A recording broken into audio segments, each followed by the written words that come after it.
እንዴት ነሽ? ደህና ነሽ? እንዴና አለን አማን አለ ፈጣሪ ይመስገን። አለን እሺ የሆነ ጥያቄ ለመጠየቅ ነበረ። በሙስሊም ዩቲዩብ ላይ አዳምጬ መሪም እናታችን በቤተ መቅደስ ነው ያደገችው፣ በአንድ ቤት እምነት ውስጥ ነው ያደገችው የሚል ሰማሁ። እንደገና ደግሞ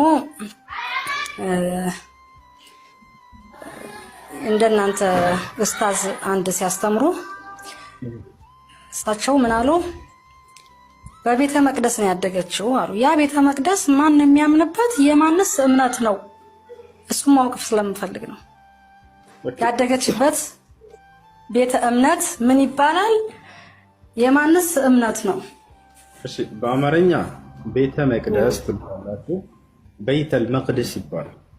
በይተል የት ይገኛል ከተባለ ቤተልሔም ኢየሩሳሌም ላይ የሚገኘው ነብያቶች የእስራኤል ነብያቶች ሁሉ አምላክ እዛ እንዲሰግዱ አዟቸው ነበር። ገብቶሻል? ከያዕቆብ ጀምሮ እስከ መሲሁ ድረስ የእስራኤላውያን ነብያቶች በይተል መቅደስ እንዲሰግዱ ታዘዋል። ማርያም የዛ የቤተል መቅደስ አገልጋይ እንድትሆን እናቷ ሐና ተስላት ወልዳት ነው። ገብቶሻል አይደለ? የዚያ አገልጋይ ነበረች። በዘከርያስ ስር አድጋለች። ዘከርያስ ነው ያሳደጋት። አላህ በቁርአን ላይ ወከፈለሃ ዘከርያ ይላል። ዘከርያም አሳደጋት ይላል። ምክንያቱም ማርያም አባቷ ሙቶባት ነበር። እናቷ ወልዳት ያለ አባት ቀርታ ነበር። ገብቶሻል? በዚያ ሁኔታ ላይ ሳለች ዘከርያስ ተቀብሎ አሳደጋት።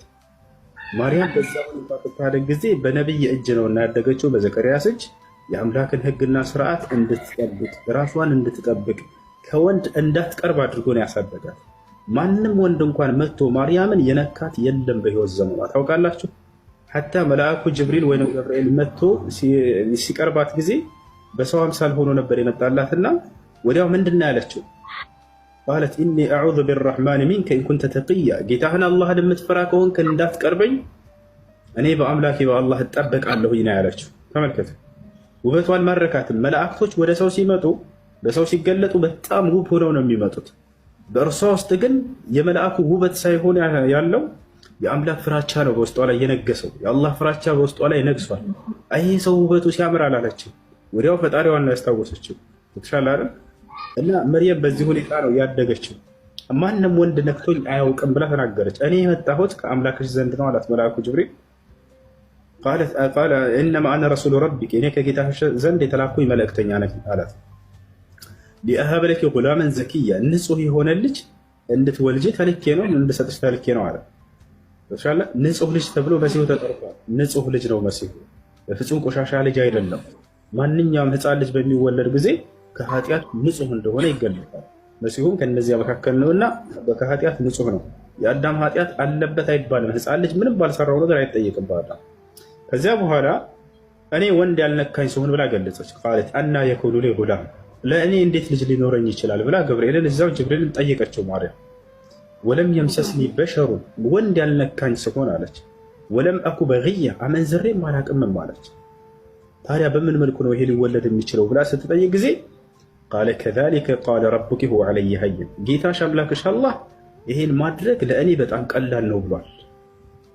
ሁን በሚለው በቃሉ እንደሚያስገኘው ነገራት። ተሻለ አይደለ? ቃል እየተባለ መገለጽ ያስፈልገው መሲሁ በዝሙት እንዳልተወለደ ለመግለጽ ነው። ዮሐንስን ሰዎች አልተረዱትም። ተሻለ አይደል? እርሱ በቃል የተገኘ ነው እንጂ እናንተ እንደምትሉት በዝሙት አልተገኘም እያለ ነው። ምክንያቱም መጽሐፍ ቅዱስ ላይ ራሱ አይተሽ ከሆነ አይሁዶች ከመሲሁ ፊት ነበረ፣ እኛ ግን የዝሙት ልጆች አይደለንም እያሉ መሲሁን ያሸሙሩበታል። አንተ የዝሙት ልጅ እያሉት ነው። ገብቶሻል? ዮሐንስ እንዲመሰክር ታዘዘ። በቃል አማካኝነት የመጣ ልጅ ነው እንጂ ይሄ በዝሙት አይደለም ብሎ። ለዚህ ነው በመጀመሪያ ቃል ነበር ሲላቸው የነበረው። በቃል አማካኝነት የተገኘ ነው እሱ እያላቸው ነው። ያ ቃሉ ደግሞ ከአምላክ ዘንድ የመጣ እንጂ ከማንም አይደለም። አምላክ በቃሉ ያስገኘው ስጋ ወይንም ሰው ነው እያለ እየገለጸላቸው እና ይሄ ነው። እና ማርያም በእስልምና ያላት ቦታ ይሄ ነው። በዘመኗ ከነበሩ ሴቶች ሁሉ ከዓለማት ሴቶች በላጭ ሴት ነች ብሎ አላህ ገልጿታል በቁርአን ላይ። ኢነላህ አስጠፋኪ ወጠሀረኪ ወስጠፋኪ ዐላ ኒሳኢል ዓለሚን፣ እነሆ አምላክሽ አላህ አንጽቶሻል አላት መልአኩ ጅብሪል ወይም ገብርኤል ወደ እርሷ መጥቶ። አንጽቶሻል ማለት ከኃጢአት ሁሉ ንጹህ ነች። መርየም ዓለይሃ ሰላም ንጹህ ነች። ነቢያቶች እንደማይሰሩ ሁሉ እርሷንም እንድትሰራ አላደረገም ኃጢአት። የሚገርማቸው ወካነት ሚነል ቃኒቲን ብሎ አላህ ይገልጻታል። በእኔ ትእዛዝ ላይ ቀጥ ካሉት ነች ይላል። በእርሱ ትእዛዝ ላይ ቀጥ ያሉት ያላመጹት ነቢያቶች ናቸው አይደለ? ከነዚያ ናት ብሎ ገልጿታል አላህ ሱብሓነሁ። የሴት ነቢይ የለም እንጂ መርየም ነቢይ ትሆን ነበር። የሴት ነቢይ የለም እንጂ መርየም ነቢይ ትሆን ነበር። እኛ ዘንድ መርየም ትልቅ ቦታ አላት፣ በጣም ትልቅ ቦታ አላት። አላህ ሱብሓነሁ ወተዓላ ወጠሀረኪ ወስጠፋኪ አላት። ቀጥሎ ከዓለማት ሴቶች ሁሉ መርጬሻለሁኝ አላት። በምን በተክለ ሰውነቱ አይደለም፣ በውበቱ አይደለም፣ ለአምላክ ባላት ታዛዥነት። ለአምላክ በጣም ለአላህ ታዛዥ ነበረች። ሁሌ ቀንም ሌትም አላህን ነበር የምትገዛው። ወስጠፋኪ ከማን ዐላ ኒሳኢል ዓለሚን፣ ከዓለማት ሴቶች ሁሉ በጽድቅ ተመርጠሻል ተባለች። ማንም እርሷን የሚስተካከላት ሴት የለም በዘመኑ። ነቢዩ ሙሐመድ ሰለላሁ ዐለይሂ ወሰለም ስለ ማርያም ምን አሉ ከተባለ በምድራዊ ሕይወቷ ምሉእነትን የተጎናጸፈች ሴት እርሷ ነች በመጀመሪያ ብለው ገልጸውላት።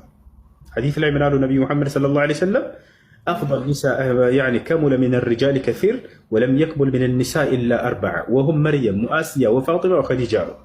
በዚህ በምድር ላይ ምሉእነትን ያኒ ሙሉነትን የተጎናጸፉ ሴቶች ከእነርሱ መካከል አራቱን ልግለጽላቸው። ከወንዶች ብዙ ምሉእነትን የተጎናጸፉ አሉ፣ ከሴቶችም እንደዚያው አሉ።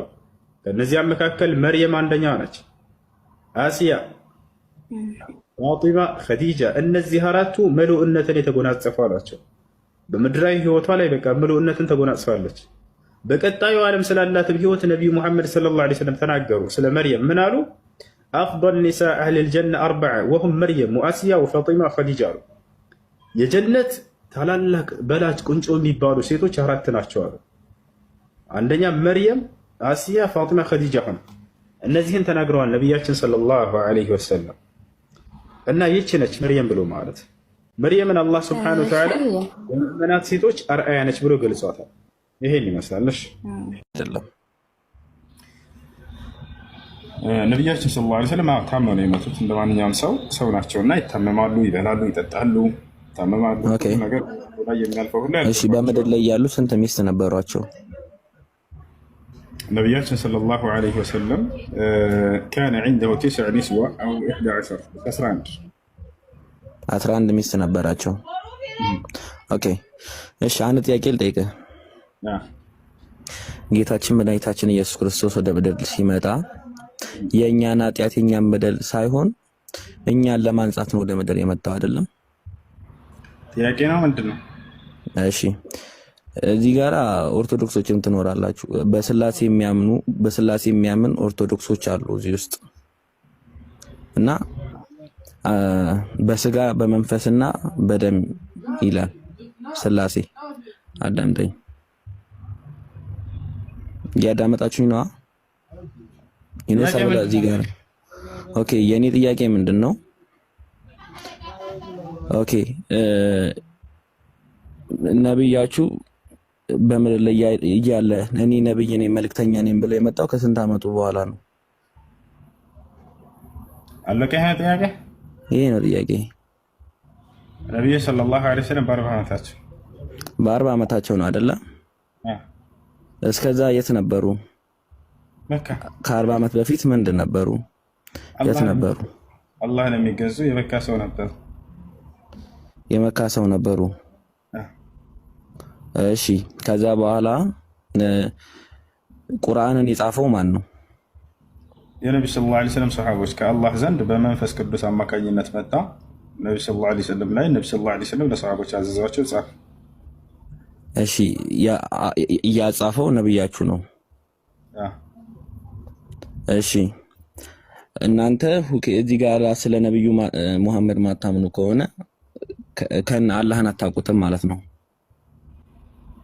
ኦኬ እነዛ አላህ ይታወቃል፣ ከዚያም በፊት ይታወቃል አምላክ አላህ ሱብሓነሁ ወተዓላ። ለዚህም ነው ምን ይላቸዋል? ወለኢን ሰአልተሁም መን ኸለቀ ሰማዋት ወልአርድ ለየቁሉነ አላህ ይላል። ሙሐመድ ሆይ እነዚህን ህዝቦች ሰማይና ምድርን የፈጠረው ማን ነው ብለህ ብትጠይቃቸው አላህ ነው ይሉሃል አለ። አየህ፣ ሰማይና ምድርን የፈጠረው ፈጣሪ አምላክ አላህ እንደሆነ ያውቃሉ። ነብዩ ሰለላሁ ዐለይሂ ወሰለም ሳይመጡ በፊት የመካ ሰዎች ያውቃሉ፣ ሁሉም ህዝብ ያውቃል። በምክንያቱም የመካ ሰዎች የአብርሃም የኢስሐቅና የእስማኤል ልጆች ናቸው። ስለዚህ አብርሃም እና ኢስማኤል ደግሞ በአላህ የሚያምኑ ናቸው። አላህ ሰማይና ምድር የፈጠረ እንደሆነ ያስተምሯቸው ነበር፣ ያውቁ ነበር። ምን አልከኝ? ከኔ ጋር አይደለም።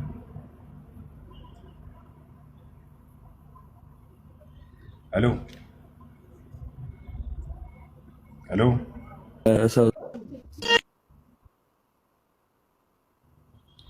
እሺ ነብዩ ሰለላሁ ዐለይሂ ወሰለም ባይመጡም ሰማይ ምንድን ነው የፈጠረው ፈጣሪ አምላክ አላህ እንደሆነ ይታወቃል።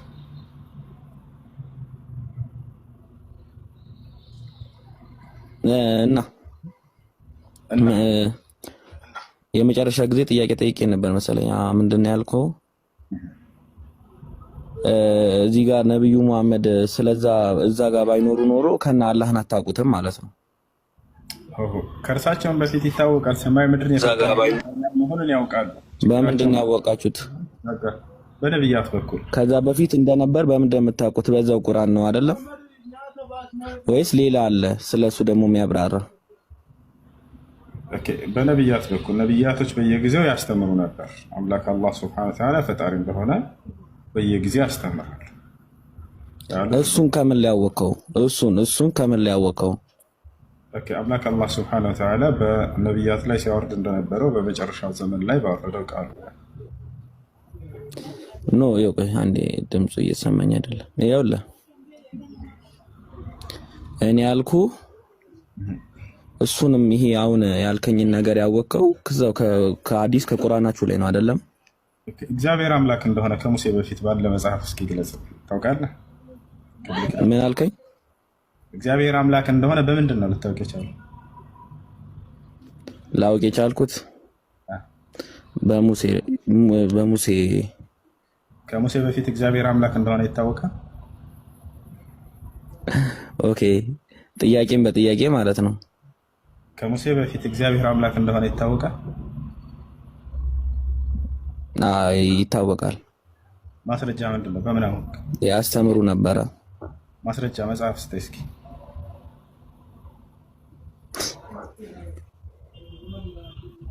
እኛ በሙሴ አይደለም እግዚአብሔርን የነገረን፣ ወረደ በራሱ ጊዜ ይልባል። ማንም አላወረደው። እግዚአብሔር ጋር ስታክ ያደርጋል፣ ያቆማል። በቃ መልስ የለም አይደለም።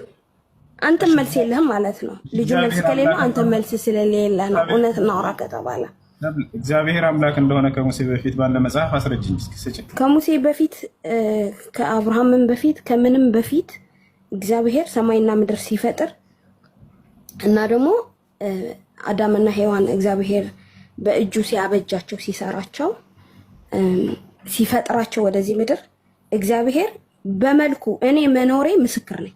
አንተ በዚህ ምድር ላይ መኖርህ እግዚአብሔር መኖሩ ምስክር ነው። ለምን? እግዚአብሔር በመልኩ በአምሳሉ ነው የፈጠረን ብለን ነው የምናምነው። እሺ፣ በመልኩ በአምሳሉ ነው የፈጠርሽ እግዚአብሔር አንቺን ነው የሚመስለው? ፍጥረት ሁሉ ነው የሚመስለው። እሺ፣ እኔን ይመስላል እግዚአብሔር?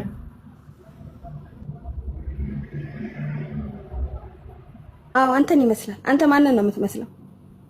ፍጥረት ሁሉ እግዚአብሔር አየህ፣ አሁን አንተ ትዛስ ባልከኝ የሆነ ጥያቄ ኦኬ።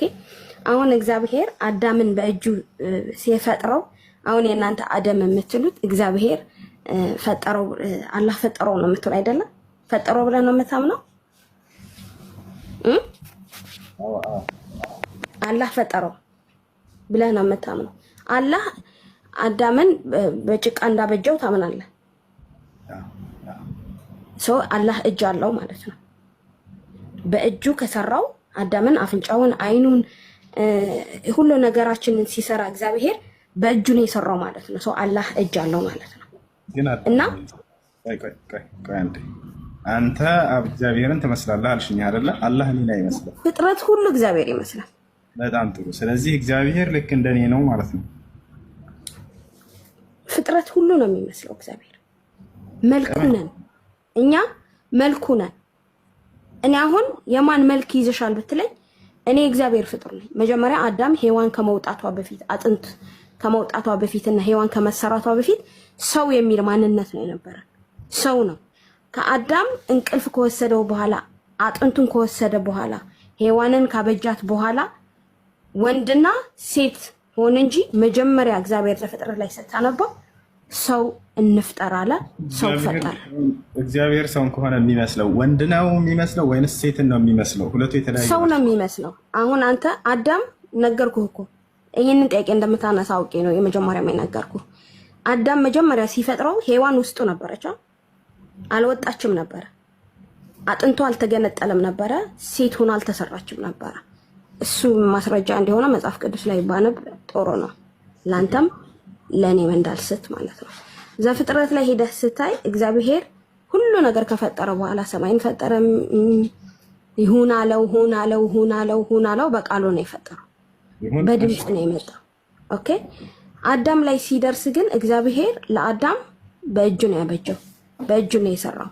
ሰው በመልካችን በአምሳላችን እንፍጠር ብለው ሰው ሆኖ ሲፈጥረው አዲ ነው ጥያቄውን አብ ለወልድ አምላኩ ነው አይደለ? ለሁለተኛው ሥላሴ አምላኩ ሳይሆን ወልድ የአብ ቃል ነው፣ ቃሉ ነው አምላኩ ነው። ማስረጃ ላሳየህ።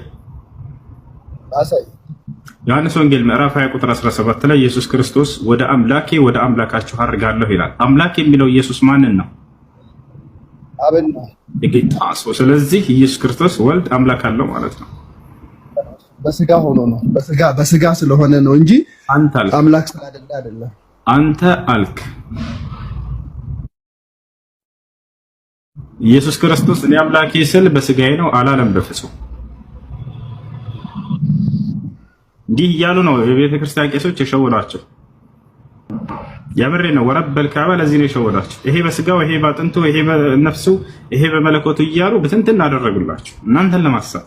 ቃል በቃል ኢየሱስ ክርስቶስ አምላክ እያለ እየተናገረ አምላክ ያልከው አንተ በስጋ ነው፣ እኔ በስጋዬ ነው አምላክ ያለ ብሏል ወይ ኢየሱስ ክርስቶስ? አላለም በፍጹም። ይሄ እኮ አደጋ እኮ ነው። ስለ መለኮት ስለ አምላክ እየተወራ እንዴት ነው እንዲህ በቀላሉ ሰውየው ከቂሱ አንስቶ በስጋው ነው ይሄንን ብሎ የሚተረጉምላችሁ?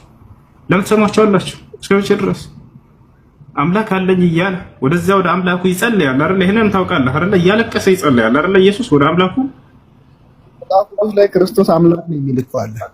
አምላክ እንደሆነ ይናገራል ራሱ ክርስቶስ አምላክ ነው። እኔ አምላክ ነኝ ብሎ ኢየሱስ ክርስቶስ የት ጋር ነው የተናገረው? ኦኬ፣ አሁን ጠቅሶን አልያዝኩም አለ እኔ አምላክ እንደሆነ ይናገራል መጽሐፍ ቅዱስ ላይ አይናገርም። እሺ ይዘህ ትመጣለህ። ለማንኛውም አምላክ እንዳለው ነው ኢየሱስ ክርስቶስ የተናገረው። እሺ ለዚያ ለአምላኩ ይሰግዳል አይደለ? ይጸልያል፣ ወደ አምላኩ እያለቀሰ ይለምነዋል አይደለ? እያለቀሰ አምላኩን ይለምነዋል። ይሄን ታውቃለህ? ወደ አምላኩ ይጸልያል ኢየሱስ ክርስቶስ በጉልበቱ እየተንበረከከ ይለምናል አምላኩን፣ በግንባሩ እየተደፋ አምላኩን ይለምናል። ይሄን ሁሉ ታውቃለህ ሳሚ? እሱ በስጋ ስለተገለጠ ስጋነት ነው የሱ የስጋነት ባህሪው ነው። አይልም እንደሱ አይልም። እናንተ ናችሁ ይሄ በስጋው ምናምን የምትሉት። ኢየሱስ ክርስቶስ እነዚህን ተግባራቶች ሲያደርግ ጊዜ ይሄን የማደርገው በስጋዬ ነው ምናምን ይሄ በመለኮቴ ነው ብሎ አንዲት ቦታ ላይ ለይቶ አልተናገረም። ሁሉንም ስራዎች ሲሰራው ማስረጃ ላምጣልህ። ኢየሱስ ክርስቶስ እኔ በስጋዬ ነው አምላክ ያለኝ አልኩት ካለ አሳየኝ፣ ችግር የለውም። አለ አምላክም ነኝ ያለው አለ። አመጣልሃለሁ ማስረጃሽ። በቃ ሳሚ አንተ አንድ ጥያቄ ልጠይቅህ። ጠይቃውስ ይሄን አሳይመንት አድርግልኝና አመጣልሃለሁ ድሉን ከሰጠኝ ሌላ ጊዜ። አሁንም ትንሽ ቆይቼ አመጣልሃለሁ። ግን አንተ ስለ መሐመድ ልጠይቅህ፣ አንድ ስለ ነብዩ መሐመድ አሁን ደስ ይለኝ ስለ እርሳቸው ነገር ጠይቀኝ። እሺ ቅድም ሰው ሲወለድ ሙስሊም ነው ብለሃል።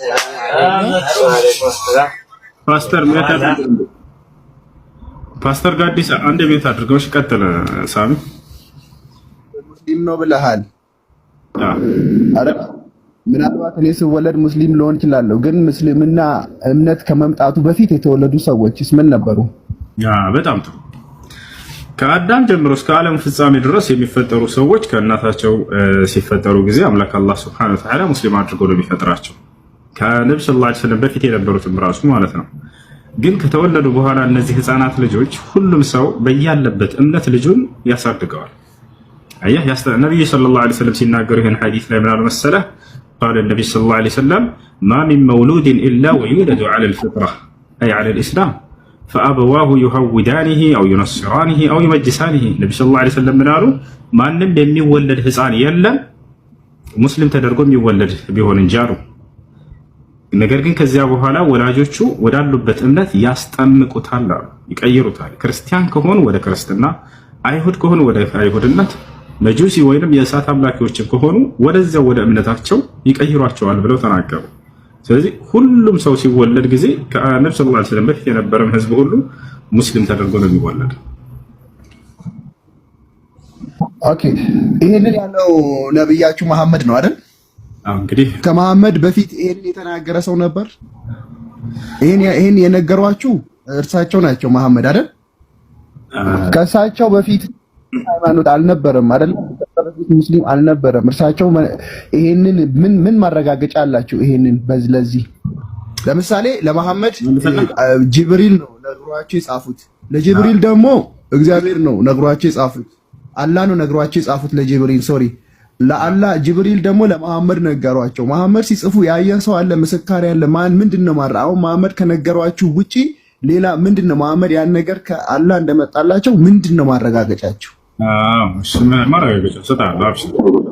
አንደኛ የአምላካችን የአላህ Subhanahu Wa Ta'ala ማረጋገጫ፣ ሁለተኛ የመላእኩ ገብርኤል ማረጋገጫ፣ ሶስተኛ የነብዩ መሐመድ ሰለላሁ ዐለይሂ ወሰለም የራሳቸው ማረጋገጫ፣ አራተኛ ከእርሳቸው ውጭ የነበሩ አብረዋቸው የነበሩ ቃሉን ሲሰሙ የነበሩ የነብዩ መሐመድ ሰለላሁ ዐለይሂ ወሰለም ሰሃቦች ከ120 ሺህ በላይ የሆኑ ሰሃቦቻቸው ይህን ቁጭ ብለው አብረዋቸው ይሰሙ ነበር። ጭራሽ መላእክቶችን ያዩ ነበር፣ ቃላቸውንም ይሰሙ ነበር። የእነሱን ምስክር አሳይሃለሁ። መልአክ ገብርኤልና ሚካኤልን ያያቸው ነበር። የነብዩ ሰለላሁ ዐለይሂ ወሰለም ሰሃቦች መጥተው ከነብዩ መሐመድ ሰለላሁ ዐለይሂ ወሰለም ጎን ቁጭ ብለው ሲናገሩ፣ ልክ እንዲሁ ደግሞ ከእርሳቸው ጠላትን ሲከላከሉላቸው አብረዋቸው ያዩ ነበር፣ ይመለከቱ ነበር። ስለዚህ የእነዚያ ሁሉ ምስክር አለ። ማስረጃ አለ። አዎ ገብርኤልና ሚካኤልን እንዳዩዋቸው ከእርሳቸው ውጭ የሌላ ሰው ምስክር ልስጥህ? አዎ ግን አየው ብሎ የተናገሩት እሳቸው ናቸው። ቁርአን የጻፉት ነብዩ ናቸው አይደለ? አላህ አወረደው ነብዩ ናቸው አይደለም። እነዚያ ሰዎች ያየው ሰው ነው ራሱ የተናገረው። የሌላ ሰው ምስክር ነው። ሰጠህ እንዳፈራ ላሳይ ሳሚ ላሳይ አብሽር አሳይ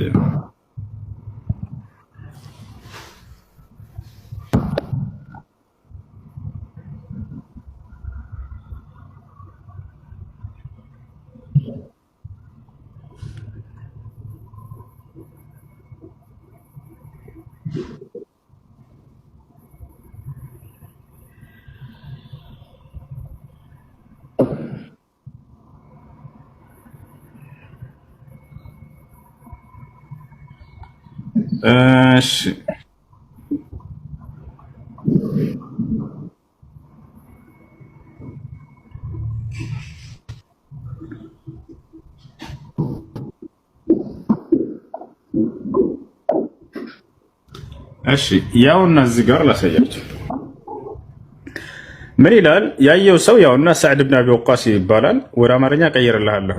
ያውና የነብዩ መሐመድ ሰለላሁ ዐለይሂ ወሰለም ሱሐባ የሆነው ሰዕድ ብን አቢ ወቃስ ይባላል። ይሄ ሱሐባ ምንጩን ታገኙታላችሁ። ሶሒህ ሙስሊም 3206 ላይ ታገኙታላችሁ። ምን ይላል? ረአይቱ ዐን የሚን ረሱሊላህ ሰለላሁ ዐለይሂ ወሰለም ወዐን ሽማሊሂ የውመ ኡሑድ ረጁለይኒ ዐለይሂማ ሲያቡን በያድ ማ ረአይቱሁማ ቀብል ወላ ባዕድ ያዕኒ ጅብሪል ወሚካኤል ዐለይሂም ሰላም። ሰዕድ ብን አቢ ወቃስ ምን አለ? ከነቢዩ ሙሐመድ ሰለላሁ ዐለይሂ ወሰለም ከቀኝ ጎናቸውና ከግራ ጎናቸው የኡሁድ ቀን የኡሁድ ዘመቻ ቀን ማለት ነው፣ ጠላት ጋር እየተፋለሙ እያሉ ነብዩ ሰለላሁ ዐለይሂ ወሰለም የዛኔ ከቀኝና ከግራቸው ሁለት አካሎችን ተመለከትኩኝ አለ። በእነርሱም ላይ ነጫጭ ልብሶች አሉ። ከዚያም በፊት ከዚያም በኋላ አይቻቸው አላውቅም እነዚያንም አካሎች። እነዚያም ገብርኤልና ሚካኤል ብሎ ያውና ያየውን መስክሯል። ይህ የነብዩ ሰለላሁ ዐለይሂ ወሰለም ሱሐባ ማለት ነው። ወደ አማርኛ አልቀይርላችሁ። ላይ ነው ቁርአን ላይ ነው ያለው፣ ሐዲስ ላይ ነው ቁርአን ቆይ ጥያቄህን አትቀይር። ቁርአን የአላህ የአምላካችን የአላህ ሱብሓነሁ ወተዓላ ቃል ነው። የሰዎች ቃል ቅልቅል የለበትም። ሐዲስ ላይ የነብዩ ሰለላሁ ዐለይሂ ወሰለም ሱሐቦች ምስክሮች የተናገሩትን ነው። እሱን ነው አምጣልኝ ያልከው። የሙሐመድ ጋር መላእክቶች ሲመጡ እንደነበር ያዩ ምስክሮችን አሳየኝ ብለህ ያውና እዚያ ጋር እያሳየነህ ነው። እሺ ምን ይላል? ወደ አማርኛ ቀይር ይልሃለሁ። ምናልባት ጎግል ዐለይሂ ሰላም በትክክል ተርጉሞት ከሆነ እንመልከተው። የአላህ መልእክተኛ ሰለላሁ ዐለይሂ ወሰለም በቀኝና በግራ በኩል የኡሁድ ቀን ሁለት ሰዎች ነጭ ልብስ ለብሰው አየሁ ይላል። ከእርሳቸው ቀኝና ግራ ጎን ማለት ነው። ከዚህ በፊትም ሆነ ከዚያ በኋላ አይቻቸው አላውቅም ነበር አለ። ማለትም ጅብሪልና ሚካኤል ሰላም በእነርሱ ላይ ይሁን። ያ ሰላም ማን ይባላል? ይህንን የመሰከረው ሳዕድ ብን አቢ ወቃስ። ምንጩ ሰሒህ ሙስሊም ላይ ታገኘዋለህ 2306 ላይ። ይሄን ይመስላል። ታየሳለ መርሐባ። እሺ እኔ ግን እንትን የሰማሁት ማለት ነው የሰማሁትና ማቀው ማለት ነው ቁርአንን በጠቅላላ የጻፈው መሐመድ ነው። ምንም መሐመድ ብቻ የጻፈውን ሁሉም ነገር እዛ ላይ መሐመድ ያለ የጻፈው ብቻ ነው ከአላህ መጣለት። ለጅብሪል ነገረው፣ ጅብሪል ለመሐመድ ነገረው ነው የሚባለው። ሌላ ደግሞ የሰማሁት ነገር ምንድነው መሐመድ መጻፍና ማንበብ አይችሉም። እርሳቸው የጻፈላቸው ሰውዬ ክርስቲያን ነው። አሁን መልሶም ክርስቲያን ሆኗል። ይሄንንስ አለ ጥቅስ ቁርአን ላይ አለ። ለመሐመድ የጻፈላቸው ሰውዬ መሐመድ እኔ ከጻፉላቸው ውጪ አያውቁም ብሎ መልሶ ክርስቲያን ሆኗል። አለ ቁርአን ላይ ጥቅሱ ጠፍቶብኝ ነው አመጣልሃለሁ። አራውቃለሁ፣ ያስረዳል። ቁርአን ላይ አይደለም። እሺ ለዚህ ትመልሳለህ? አዎ ላስረዳ፣ ችግር የለም። እያንዳንዱ የሚነግሯችሁን ሁሉ አምጡና እዚህ ጠይቁ፣ ችግር የለውም። ታውቃችኋል፣ እኔ መልስላችኋለሁ። ይሄ ሰው ማን ይባላል መሰለህ? ከነስሙ ልንገርህ፣ ከነዘር ማንዘሩ እነግርሃለሁ። እሺ ምን እንደነበር፣ ከዚያ በኋላ ምን ሆነ፣ ከዚያ በፊት ምን ነበር፣ ስለዚያ ስራው ምን ብሎ መጨረሻ ላይ ገለጸ ቢለሆነ እነግርሃለሁ። ስሙ አብደላህ ብኑ አቢ አሰራህ ይባላል። የዑስማን ብኑ አፋን የነቢዩ ሰለላሁ ዐለይሂ ወሰለም ሶስተኛው ኸሊፋ፣ የእርሳቸው የሶስተኛው ኸሊፋቸው የጥቢ ወንድማቸው ነው። ይህ ሰውዬ ካነ መስዒየን ክርስቲያን ነበረ። አዎ ክርስቲያን ነበር። ከዚያ በኋላ ሰለመ፣ እስልምናን ተቀበለ። ማሻአላህ እስልምናን ከተቀበለ አሁን ምንድነው የሚሏቸው መሰላችሁ? እነዚህን የነቢዩ መሐመድ ሰለላሁ ዐለይሂ ወሰለም ቁርአን ጸሐፊ ክርስቲያን ነበር። ልክ አንድ ብቻ ጸሐፊ እንደነበራቸው አስመስለው ይነግሯቸዋል። ያም ሰው ወደ ክርስትና ተመልሷል። ስለዚህ ያ የጻፈው ሰውዬ በረዘ ይጽፍላቸው ነበር ነው የሚሏቸው። ተመልከቱ ታሪኩ እንዴት እንደሆነ። ይህ ሰው እስልምናን ተቀበለ። ማሻአላህ ከዚያ በኋላ ነቢዩ ሰለላሁ ዐለይሂ ወሰለም እንግዲህ ከእርሳቸው ስር ቁጭ ብለው ሶሐቦቻቸው ይጽፉ ነበር። የሚገርም ሁሉም ሶሐባ ይጽፋል፣ ቁርአንን እየሰሙ ከእርሳቸው እያዳመጡ ማለት ነው። ቃል በቃል ኑ እያሉ የእያዘዟቸው በርካታ ሶሐቦቻቸው ይጽፉ ነበር። ነቢዩ ሰለላሁ ዐለይሂ ወሰለም ዘይድ ብን ሳቢትን እድዑ ሊ ዘይደን ፈልየክቱብ ዐኒ አልቁርአን ይሉ ነበር። ዘይድን ጥሩት ከእኔ ቁርአንን ይጽፍ ዘንድ እያሉ ያዛሉ። ዘይድ ይመጣል ይጽፍ ነበር። ቃል በቃል ራሱ ሲናገር ኩና ኑአሊፉ አልቁርአን ዐንደ ረሱሊላህ ሰለላሁ ዐለይሂ ወሰለም ይላል። ከነቢዩ ሙሐመድ ሰለላሁ ዐለይሂ ወሰለም ዘንድ ቁጭ ብለን ቁርአንን እንጽፍ ነበር ይላል። አየህ ሌሎች ሰሃቦች ነፍ ሰሃቦች ይጽፉ ነበር። እሱም እንዲሁ አንተም የዛኔ ብትሰልም ምን ታደርጋለህ? ከሳቸው ስር ሄደህ ቁርአንን መጻፍ ትችል ነበር። ልክ እንደ ማንኛውም የሰለማ አካል መጥቶ እሱ ጻፈና ሄደ። ስለዚያ ነው እየተናገረ የነበረው ሰውየው እንጂ ሙሉ ቁርአን ጸሐፊ ነኝ ምናምን እያለ አይደለም። ከሚጽፈው መካከል አንደኛው ነበር፣ ይጽፍ ነበር እሱ። ገብታችኋል አይደለ? ከዛ የሰውዬ ከፈረ፣ ከእስልምና ወጣ። ከእስልምና ወጣና ሄደ ወዴት? ወደ ቁረይሻውያኖች ዘንድ ተመለሰ ከመዲና። እኔ ሙሐመድ የምጽፍለት እኔ ነበርኩኝ ይጽፍለት ነበር አለ። ከዚያ በኋላ ገፉር ረሒም ብለህ ጻፍ የሚለኝን ዓሊሙን ሐኪም ብዬ ጽፍለታለሁ አያውቅም ነበር ብሎ ተናገረ። ከዚያ በኋላ ታሪኩን ግን አይቀጥሉልህም ሳሚ። የሚገርምህ ይሄ ሰውዬ ምን አደረገ ከዚያ በኋላ ከተባለ ንስሐ ገባ፣ ተጸጸተ፣ ከስራው ወደ እስልምና ተመለሰ። ንስሐ ማለት ነው ታውቃለህ? ያለፈው ስራው ስህተት እንደሆነ አምኖ ሰውዬው ተመለሰ እያልኩህ ነው። እየዋሸ እየቀጠፈባቸው እንደሆነ በእርሳቸው ላይ ተናገረ ራሱ። ወታበ ኢለላህ ወአስለም ወሐሱነ ኢስላሙ፣ ወደ አምላክ ወደ አላህ ሱብሓነሁ ወተዓላ ተጸጸተ ከስራው። ያ ስራው የተናገረው በእርሳቸው ላይ ውሸት እንደሆነና ስህተት እንደሆነ አመነ፣ ንስሐ አደረገ። ከዚያ ወደ እስልምና ገባ። ከዚያ በኋላ በእስልምና ላይ ጸንቶ ሞተ። እንዳውም በርካታ ዛሬ ላይ የሚገኙ አፍሪካ ላይ የሚገኙ የሙስሊም ሀገራቶችን በእርሱ እጅ እንደተከፈቱ ታውቃላችሁ። እነዚህ እነ ቱኒዚያ፣ እነ ሊቢያ፣ እነ ግብፅ፣ እነ አልጄሪያ ምናምን እነዚህ ሁሉ ይህ ታላቅ የነቢ ሰለላሁ ዐለይሂ ወሰለም ሶሐባ ነው ድል ያደረጋቸውና ወደ ኢስላም እንዲገቡ ያደረጋቸው እና ይህን ይመስላል። እና ያ ሰው ተጸጽቶ ንስሐ አድርጎ ወደ እስልምና ተመልሷል። ሲቀጥል ነቢዩ መሐመድ ሰለላሁ ዐለይሂ ወሰለም በጣም በርካታ ጸሐፊዎች ነበሯቸው። እሱ ልክ እንደ አንድ እንደሰለመ ሰው መጥቶ ይጽፍ ነበር። መጥቶ አብደላህ ብኑ አቢ አሰራህ ይባላል። እሺ ኧረ ከፈለክ አውጥቼ ማስረጃውን አሳያለሁ። እንደሰለመና ንስሐ እንዳደረገ ወደ እስላም እንደመጣ ላሳይህ። ብታሳይኝ ደስ ይለኛል። ያ እዚህ ጋር ወአስለመ ወሐሱነ ኢስላሙ ይላል። ወደ አማርኛ እስኪ ልቀይርልህ። ስለዚህ ሰው ነው የሚናገረው።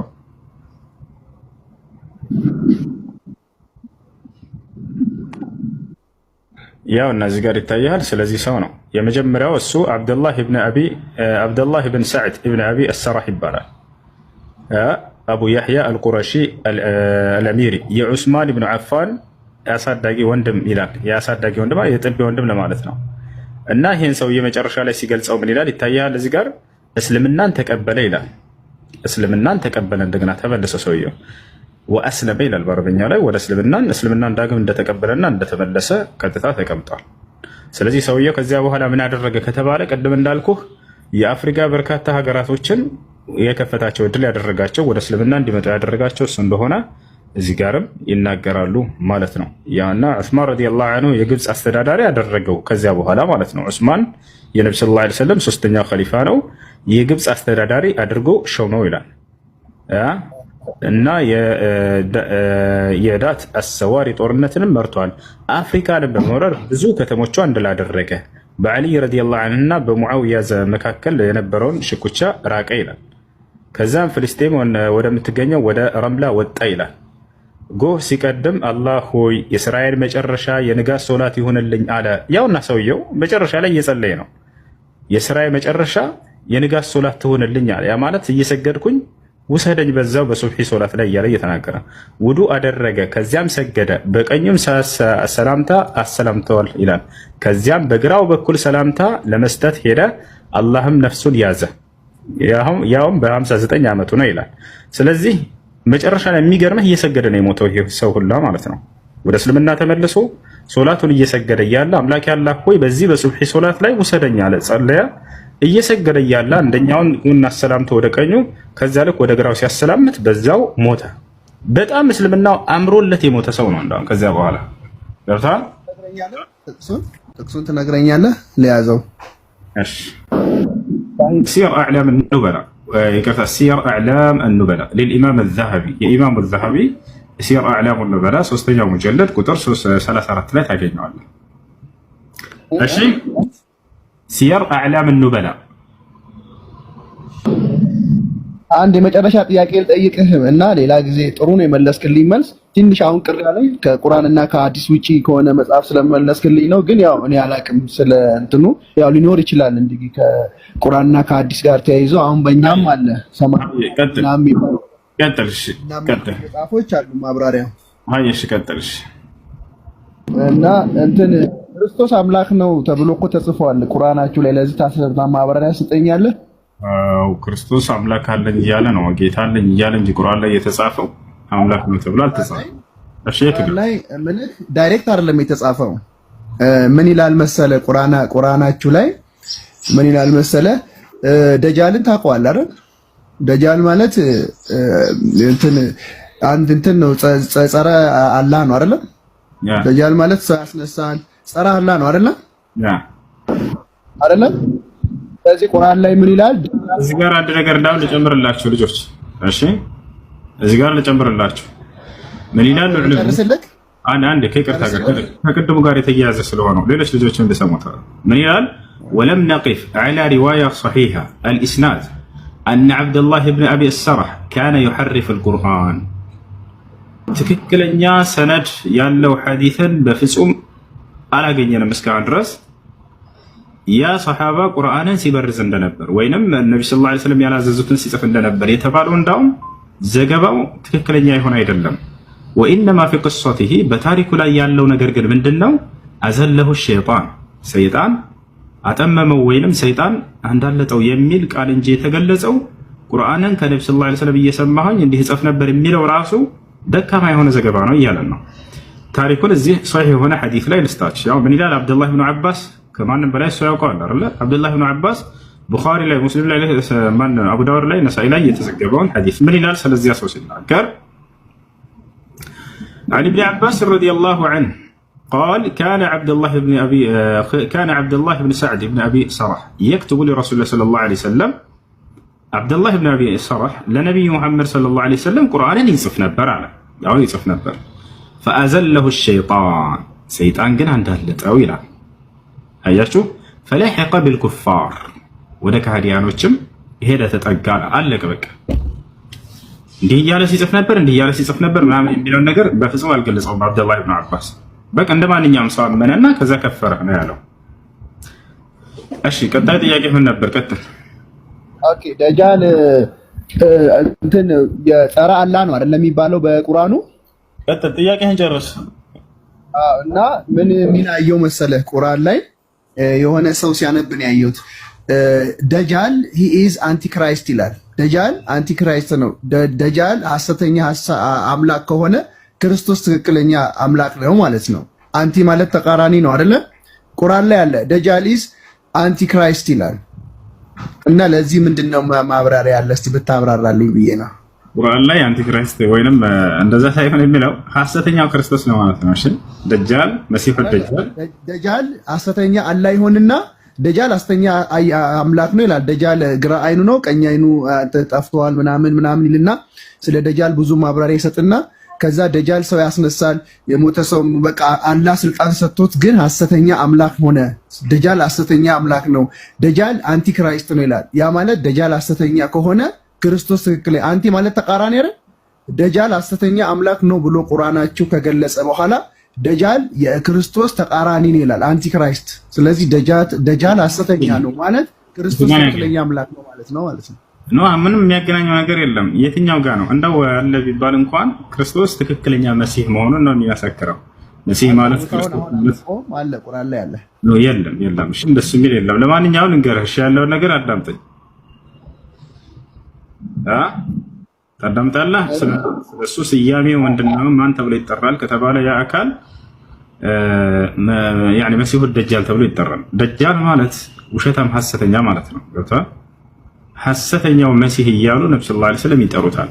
ማንን? ያን መጨረሻ ዘመን ላይ የሚነሳው መሲሁን ማለት ነው። ሐሰተኛው መሲህ ብሎ ይጠሩታል። ለምንድን ነው ሐሰተኛ ብለው መለየት ያስፈልጋቸው ነብዩ ሰለላሁ ዐለይሂ ወሰለም? ምክንያቱም እውነተኛው መሲህ ስላለ ነው። እውነተኛው መሲህ ማን ነው ከተባለ የድንግል ማርያም ልጅ ያ ነው። እውነተኛው መሲህ እርሱ ነው። ከዛ እንዲለይ ዘንድ ነብዩ ሰለላሁ ዐለይሂ ወሰለም ያ ግን ሐሰተኛው መሲህ ነው ብለው ገለጹት። ይባላል አይደል? ሐሰተኛ የሚለው የተጨመረበት እውነተኛ ሌላ መሲህ ስላለ ነው። እንግዲህ አይሁዲዎች ናቸው መጀመሪያ የሚቀበሉት። የሚገርማቸው ስለ ሐሰተኛው መሲህ ሲናገሩ ነብዩ ሰለላሁ ዐለይሂ ወሰለም አይሁዲዎች እስከ ዘመኑ ፍጻሜ ድረስ መሲሁ አልመጣም ብለው እንደሚጠብቁ ነግረውናል። ነብዩ ሰለላሁ ዐለይሂ ወሰለም መሲሁ ይመጣልናል ብለው እየጠበቁ ነው። አሁንም እየጠበቁ ነው። እውነተኛው መሲህ መጥቶላቸው አንቀበልም ብለዋል። ተመልከቱ፣ ዒሳ ዐለይሂ ሰላም። ነገር ግን እስከ ዘመኑ ፍጻሜ ድረስ መሲሁ ይመጣል ብለው ይጠብቃሉ አይሁዶች። ከዚያ ልክ ሲነሳ ጊዜ ደጃል ሐሰተኛው መሲህም ሲነሳ ለኛ ቃል የተገባው መሲህ ይሄ ነው ብለው አምነው ይቀበሉታል አይሁዶች። እዛን ያሉ ማስረጃ ቃል ነብዩ ሰለላሁ ዐለይሂ ወሰለም يخرج الدجال من أرض خراسان فيتبعه 70,000 يهودي وعلى رؤوسهم الطيالس. نبي صلى الله عليه وسلم من قالوا የዘመኑ ፍጻሜ ከመድረሱ በፊት ሐሰተኛው መሲህ ከኹራሳን ሀገር ይነሳል አሉ። ዛሬ ላይ ኢራን ተብላ ከምትጠራው ማለት ነው። ወጣቻው ከዛች ሀገር ይነሳል። የዛኔም 70,000 አይሁዲዎች ይከተሉታል። በራሳቸው ላይ የጦር ልብስ አላቸው አሏታል። እንደዚህ ወታደሮች የሆነች ብረት ነገር ራሳቸው ላይ የሚያደርጓት ያችን ገለጹ ነብዩ ሰለላሁ ዐለይሂ ወሰለም። ሰራዊት ሆኖ እንደሚከተሉት ለመግለጽ ነው ነብዩ ሰለላሁ ዐለይሂ ወሰለም። እና አይሁዲዎች እንደመጣ በቃ ለኛ ቃል የተገባው መሲህ ነው ይላሉ። ለምን እውነተኛውን መሲህ ሳይቀበሉ ቀሩ? ያኛውን ግን ለምን ተቀበሉት? ምክንያቱም ያ በሚነሳ ጊዜ እኔ የዓለም ገዢ ነኝ ብሎ ነው የሚነሳላቸው። አይሁዲዎች ሲጠብቁ የነበረው ምን አይነት መሲህ እንደሆነ ታውቃላችሁ? ካሉበት ቅኝ ግዛት ነፃ አውጥቷቸው እንደቀደሙት እንደለመዱት እንደነ ሙሴና እንደነ ሰለሞን እንደነ ዳዊት ንግስናን የሚያቆናጥጣቸውን መሲህ ነበር የጠበቁት። ምድራዊ መንግስትን የሚያቆናጥጣቸውን ነበር የፈለጉት። የማርያም ልጅ ግን ዒሳ ሲመጣ ጊዜ ስለ ምድራዊ ስልጣን አልነበር የሚያወራቸው፣ ስለ ሰማያዊ ስልጣን ነበር። ለምን ይመስላችኋል? ዝም ብሎ በከንቱ አይደለም። በመንግስተ ሰማያት እያለ ሲገልጽላቸው የነበረው በሰማይ ላይ ስለሚወርሱት ዓለም ነው በደጋግሞ የሚነግራቸው። እርሱ ስለ ምድራዊ ስልጣን ሊሰብካቸው አልበጣም ነበር። እነሱ ግን ሲጠብቁ የነበሩት እንደለመዱት እንደነ ሙሴ እንደነ ሰለሞን እንደነ ዳዊት እንደነ ሳሙኤል ይሄንን ምድራዊ ስልጣንን የሚያቆናጥጧቸውና የበላይ የሚያደርጓቸውን ነበር። ሲያዩት መሲሁ ስለ ቀጣይ ዓለም ብቻ ነው የሚሰብካቸው። አንተ ነህ ቃል የተገባህ፣ አንተ ነህ ክርስቶስ፣ አንተ ነህ መሲሁ እያሉ ይሳለቁበት ሁላ ነበረ። አላህ በቁርአን ላይ ወቀውሊሂም ቢና ቀተልና አልመሲህ ክርስቶስ እያሉ ሲሳለቁበት እንደነበረ ሁሉ ይነግረናል። አያችሁ አይደል? መጨረሻው እንደገና እሱን አንቀበልም አሉ። አምላክ አላህ ሱብሓነሁ ወተዓላ አዳነው። ሊገሉትና ሊሰቅሉት ሁሉ ፈለጉ። አምላክ አላህ ነገረው። ወመከሩ አለ፣ በእርሱም ላይ ተንኮልና ሴራን ሰሩበት አለ።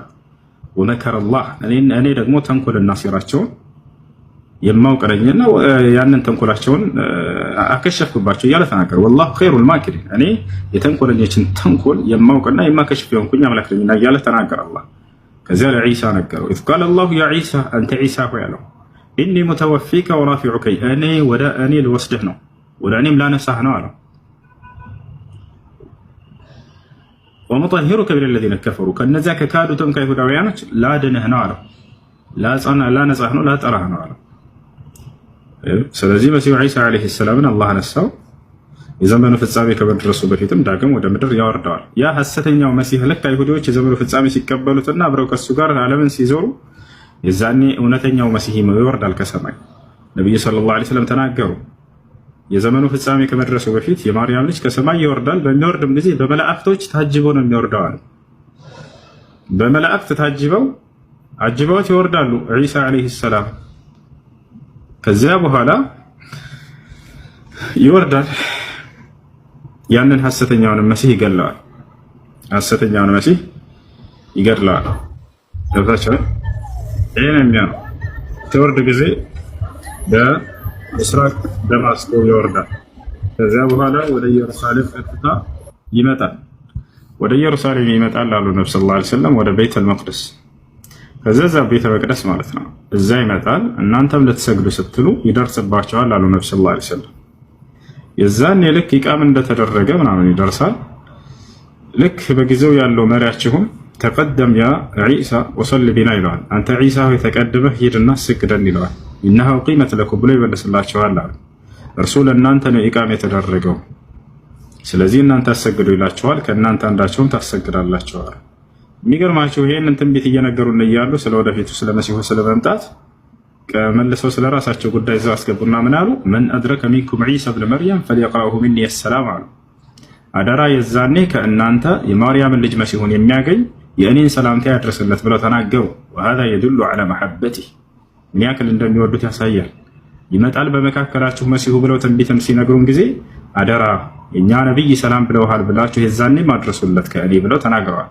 ሁሉም ትውልድ ይጠብቃል። መሲሁ በሚመጣ ጊዜ የእኛ ነቢይ ሰላም ብለውሃል ብለው ሊያደርስ ይሄን ቃል በትንቢታቸው ላይ ከሰፈረው መካከል አንደኛ ይሄ ነው። መጨረሻ ላይ ልክ ከሰገደ በኋላ ሰዎችም ሰግደው እንደጨረሱ ቀጥታ ይወጣል መሲሁ። ቀጣይ ስራው ምንድነው? ያን ሐሰተኛውን መሲህ ማጥፋት ነው ከምድር ገጽ ላይ። መሲሁ ዒሳ ዓለይሂ ሰላም ልክ እንደወጣ ፊት ለፊት ይገናኛሉ ከቤተል መቅደስ ከቤተ መቅደስ ኢየሩሳሌም ከሚገኘው። ልክ ከዛ እየወጣ እያለ ሐሰተኛው መሲህ ወደ እርሱ እየመጣ ይገናኛሉ ፊት ለፊት። ነቢይ ሰለላሁ ዐለይሂ ወሰለም ቀጥለው ምን አሉ? ልክ እንዳየውም ያውቀዋል አሉ። ሁለቱም ይተዋወቃሉ።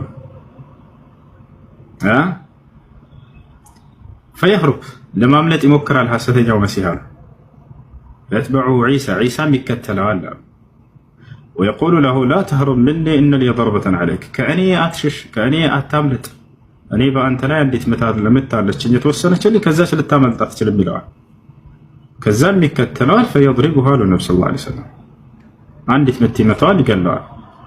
ከዚያ በፊት ግን ነብዩ ሰለላሁ ዐለይሂ ወሰለም ምን አሉ? ወዕንደማ የራሁ የዙቡ ከማ የዙቡ ልሚልሕ አሉ። ዕንደማ የضዑ ፊል ማእ፣ ሐሰተኛው መሲህ እውነተኛውን መሲህ በሚያዩ ጊዜ ይቀልጣል አሉ ነብዩ ሰለላሁ ዐለይሂ ወሰለም።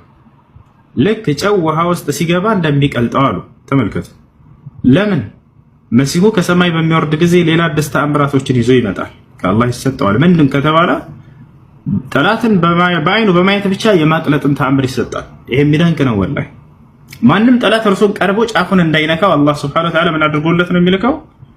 አይኑ በማየት ብቻ ያቀልጣቸዋል። ነቢያችን ሰለላሁ ዐለይሂ ወሰለም ሐዲስ ላይ ትንቢቱ ላይ ሲናገሩ ወለው ተረከሁ ለዛብ አሉ። መሲሁ ዝም ብሎ በማየት ብቻ ቢቆይ ኑሮ እያየው ይቀልጥና ይጨርሰው ነበር አሉ። ተመልከቱ። ወለው ተረከሁ ለዛብ፣ ዝም ብሎ ቢተወው ኑሮ ይቀልጥ ነበር፣ ግን በእጁ እንዲጠፋ ተወስኗልና ተከትሎ መሲሁ አንዲት ምት ብቻ መጥቶ ይገለዋል አሉ። መሲሁ ዒሳ ዓለይሂ ሰላምን ማንም ጫፉን እንዲነካው አያደርግም አምላክ አላህ ሱብሓነሁ ወተዓላ። የዛኔም ሲመጣ ጊዜ ይህን ተአምር ድንቅ ተአምር ሰጥቶት ነው የሚመጣው። የአይኑ እይታ ብቻ ጠላትን በማየት እንዲህ እያየ ነው እዛ ከጎን እንደዚህ ቅልጥልጥ ያደርጋቸዋል። ያ ብቻ አይደለም፣ ሌላም ተአምር ይሰጠዋል። ከዛሊክ ልክ እንዲሁ ከአፉ የሚወጣው የአፉ ትንፋሽ እሱም ለጠላት እሳት ነው። ነቢያችን ሰለላሁ ዐለይሂ ወሰለም የአፉ ከአፉ የሚወጣውን ትንፋሽ የ100 እርምጃ ያክልንም ይርቃል ይሄዳል አሉ። እኛ ለምሳሌ ብንተነፍስ አንድ ስንዝር የምትርቅ አይመስለኝም ሁላ እያወራህ ማለት ነው። የእሱ ግን 100 እርምጃ ሁሉ ይመራቃለው። ያም ትንፋሹ ጠላትን የሚያጠፋ ነው አሉ። ዝም ብሎ የሚመለስ አይደለም። ይሄ ሁሉ እንክብካቤ ለምንድን ነው? መሲሁ ዒሳ ዐለይሂ ሰላምን አላህ ሱብሓነሁ ወተዓላ ስለሚወደው ነው። ይጠብቀዋል፣ ለጠላት አሳልፎ አይሰጠውም። ይፈቻል አይደል? አልተገደለም፣ አልተሰቀለምም። ወደፊትም ማንም ጫፉን እንዲነካ ያደርግም አላህ ሱብሓነሁ ወተዓላ።